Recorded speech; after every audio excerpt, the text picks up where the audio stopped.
Good day everyone! In this video, we will discuss about the graphs of other trigonometric functions.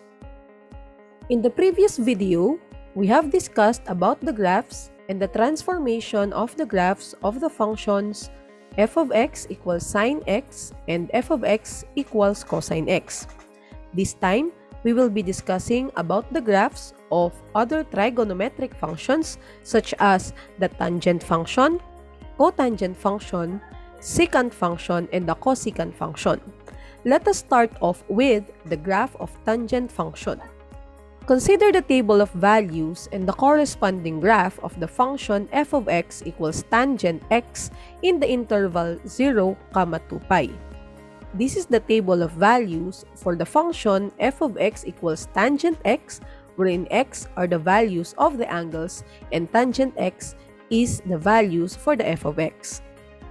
When we plot these values on a Cartesian plane, then we will have this illustration. Notice that the graph of the tangent function has asymptotes because when we take a look at the table of values, there are certain values of x wherein the value of the f of x is undefined.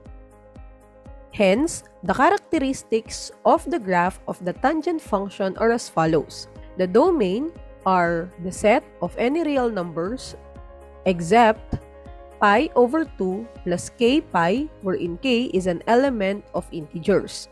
The range is from negative infinity up to positive infinity.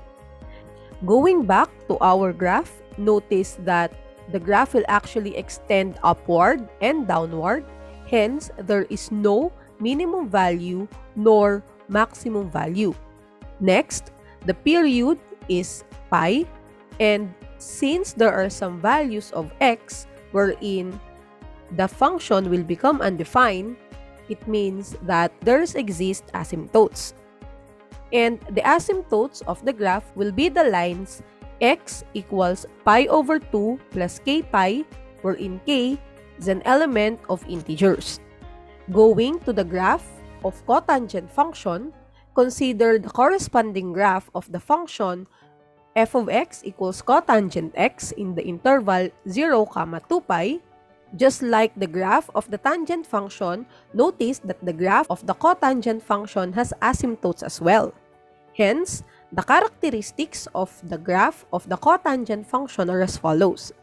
The domain or the values of x are any real numbers except for k pi, wherein k is an element of integers. Range is still from negative infinity up to positive infinity. The minimum value is also none because looking at the graph will extend indefinitely upward and indefinitely downward. Therefore, there is no minimum value. Also, we do not have maximum value. The period is still pi, and the asymptotes are the lines x equals k pi, where k is an element of integers. Next is the graph of secant function. Consider the corresponding graph of the function f of x equals secant x in the interval 0, 2 pi. This is the graph of the secant function. And these are the characteristics of the graph of the secant function. The domain are the values of x, wherein x can be any real number except pi over 2 plus k pi, wherein k is an element of integers. The range is the union from negative infinity up to negative 1 and from 1 to positive infinity. There is also no minimum value nor maximum value for the graph of secant function. The period is 2 pi, and the asymptotes are the lines x equals pi over 2 plus k pi, wherein k is an element of integers. Finally, the graph of cosecant function is given by this illustration. The following are the characteristics of the graph of the cosecant function. The domain or the values of x can be any angle except k pi, wherein k is an element of integer. The range is the union from negative infinity up to negative 1 and from 1 up to positive infinity. There is also no minimum value nor maximum value, and the period is also 2 pi.